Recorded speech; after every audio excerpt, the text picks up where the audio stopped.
We have over 60,000 supporters across the state. About a large majority are working middle class, working poor, and they're desperate. Again, they don't give a rat's flip about, you know, the make and model of the school. They just want a school that works for them. So if it be a public charter school and they're knocking it out the box in terms of performance, with a high concentration of low-income, free reduced lunch children, but they're knocking out the box, which we see a number of schools like that in North Carolina, and it happens to be 99.9% African-American, they're okay with that. If it happens to be a private school, let's look at some ideas. You know, we talked about public charter schools, ladies and gentlemen. We have 700 non-public schools in the state of North Carolina.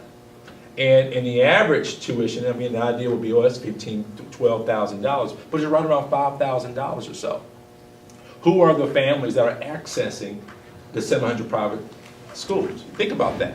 I didn't say 12,000, 15,000, I said about 5,500. I'm telling you that it is the working middle class family that are working 2 jobs, that are pinching pennies and quarters, saving, and got great grandparents who are helping them provide that tuition for that child to be able to have access. Because if it was the opposite, and the demand was high concentration of wealthy folk, we'd be looking at $10,000 tuition rate for those 700 private schools in the state of North Carolina. And so again, I say to us, let's look at successful models nationally as well as state.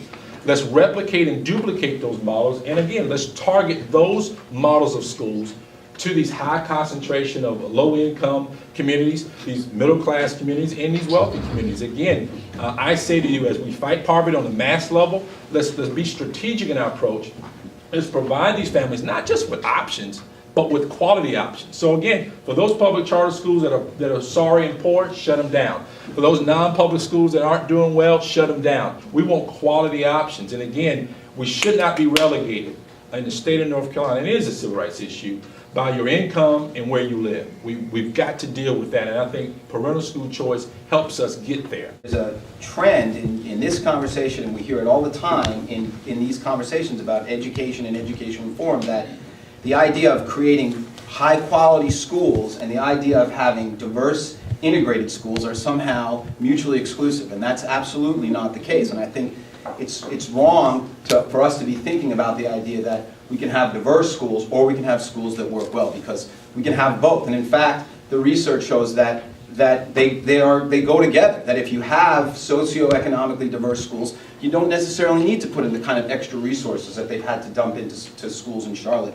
where they have concentrated high poverty schools. So I just want to tear down that sort of false dichotomy, and I don't think anyone was suggesting that, but I feel like that's an underlying theme in a lot of this conversation.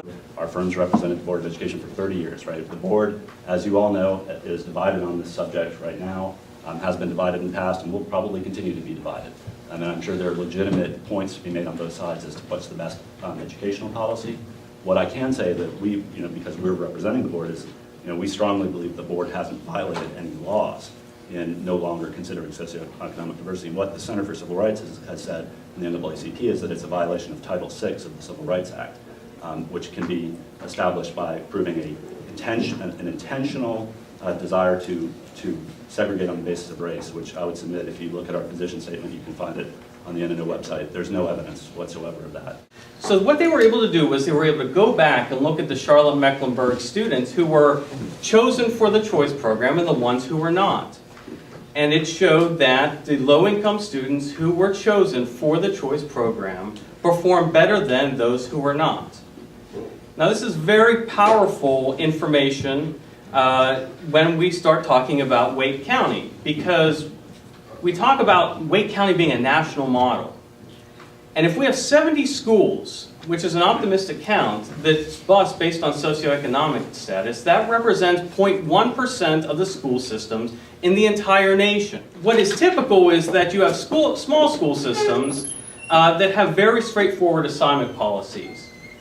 In places like Wake County, you have huge school systems. 140,000 students is a mind-boggling number of students. And I have, my oldest is in Wake County Public School, and I'm going to have my youngest about to enter the school system. It is absolutely intimidating to think that my little boys are 2 amongst 143,000 students. It doesn't really strike me as as having a school system able to meet their individual needs. So it's a very small percentage of school systems that do this type of thing. Those who have done it, the Charlotte-Mecklenburg schools being one, have been fairly successful. Now, people will point out that the Charlotte-Mecklenburg schools concentrate greater amounts of resources at those schools that have a higher percentage of low-income students.